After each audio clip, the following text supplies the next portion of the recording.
Good morning, second grade students. We have a new language workshop text today called Sadie's Seed Adventures by Tina DeVick. And if you pay attention here, it says learning about seeds. In yesterday's lesson, we talked about nonfiction text. This is a nonfiction text that we can expect to learn information from.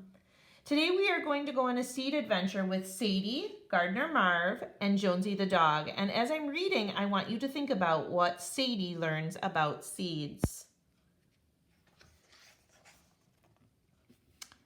Hi Marv, said Sadie. What can we do today? Hi Sadie, said Gardener Marv. It's time to pull weeds and get the garden ready for next spring. This garden looks like a jungle, she said. Well, get ready, Sadie. Strange things can happen in the jungle, he said.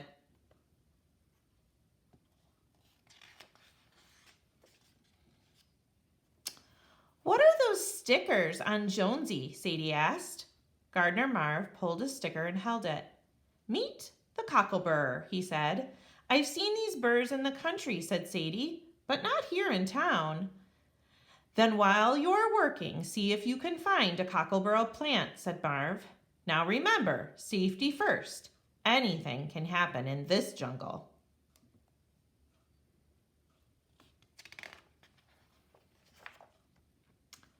I found the stickers, Sadie said. Well done, replied Marv. They're the cocklebur fruit. Sadie pulled a burr from the plant's tall stem. Marv cut it in half. The outer part of the seed is called a hull, explained Marv. It's like a container and it holds a tiny living plant. The plant will grow in the soil when the conditions are just right. But how did the seeds for these plants get into our garden? Asked Sadie. Marv grinned. Let's find out, Sadie, he said. It's time to put on our adventure hats. There are two types of fruits, dry and fleshy. Burrs, nuts, and grains are all dry fruits. Berries are fleshy fruits. Sadie put on the safari hat. She started to get dizzy. Why do I feel like I'm falling? She asked. And the cocklebur plants are growing. We're shrinking, said Marv. Here comes Jonesy. Jump on and take a ride. Sadie jumped up to catch the dog's fur. She and Marv were stuck tight. Sadie thought about how burrs stuck to the dog. They could also hitch a ride on deer or a raccoon, right? Those animals might stop to feed from the garden. If the burrs brushed off onto the soil, they could start a new crop of cocklebur plants. That was it. Sadie knew how the cockleburs had found their way to the garden. Some seeds are dispersed or scattered by animals.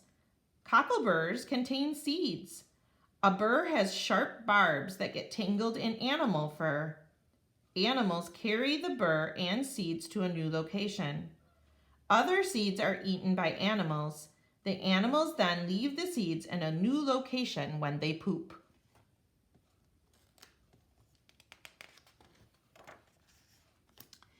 Just then, Jonesy charged into a bunch of brown pods and soft white fluff filled the air. More seeds? Asked Sadie. It's milkweed, said Marv. That's how the seeds disperse. I meant to pull the milkweed plants before the pods burst. Now we might have milkweed everywhere. I figured it out. The burrs got here on animals, said Sadie. That is correct, Marv replied. But what about the milkweed seeds? Did they ride animals too?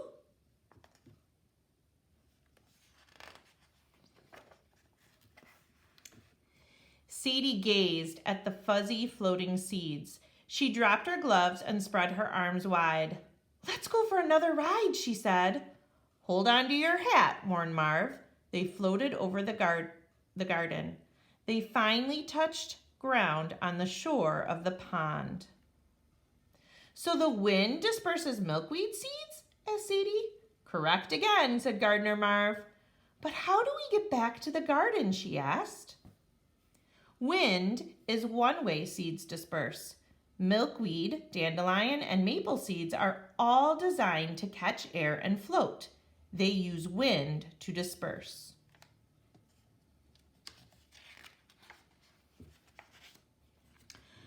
Marv stepped onto a lily pad. "Take a look into the pond," he called. Sadie teetered to the edge and peeked at the water. "What are those berries?" she asked. "They are the fruit of the water lilies," said Marv. "Follow me." Some seeds depend on water for dispersal. The fruits of the water lily float for a while. Then they soak up water and sink to the bottom. The seeds inside them become new water lily plants. Marv jumped on a berry and hugged it like a beach ball. He was floating towards the creek that ran past the garden. "Wait for me," Sadie shouted.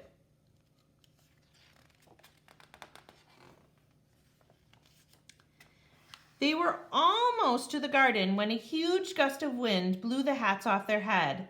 "See that branch?" yelled Marv. "Grab on." Sadie reached up and grabbed the branch. "Ouch!" she cried. A thorn had stuck her thumb. "The berries look like blueberries," she said. "These are buckthorn berries," Marv explained. "You don't want to eat them. They'll make you sick." Sadie jiggled the branch a little and a few berries fell to the ground.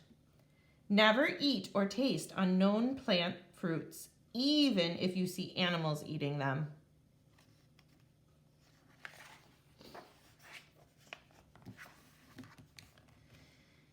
The shaking of the branch startled a finch out of the buckthorn bush.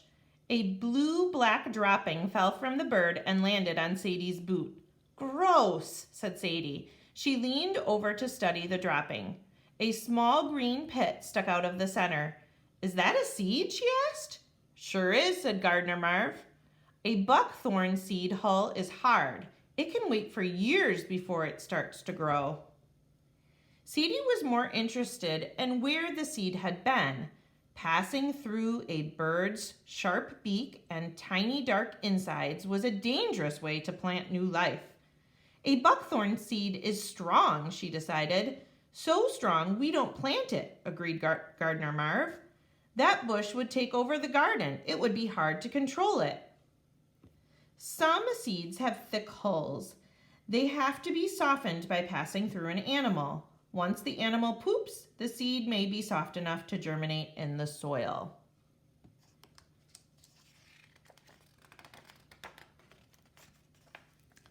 Their adventure hats had washed ashore. Sadie looked at the garden plot. The jungle of weeds was gone. It was time for lunch. "We've had some big adventures," said Marv. "What did you think?" "If I could be a seed," Sadie said, "I would be a milkweed seed so I could float on the wind." Gardener Marv laughed. "What did you learn?" he asked. "Respect the jungle," she said, "because anything can happen." Dispersal methods of seeds. Cockleburs, hitch a ride. Milkweed seeds, wind. Water lily berries, water. Buckthorn berries, in animal poop.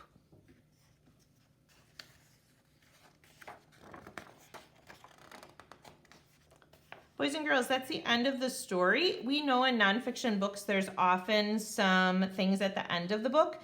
There is a short experiment here called Sock Walk. There's also a glossary. There's a place where we can find more information, so other books that would give us information on seeds. And there is an index, so if we were looking for specific information, say we were looking for information all about milkweed, we could then look at milkweed and it would tell us which pages of the book mention milkweed. And it also gives us internet sites where we can find out more about seeds. Thanks for listening.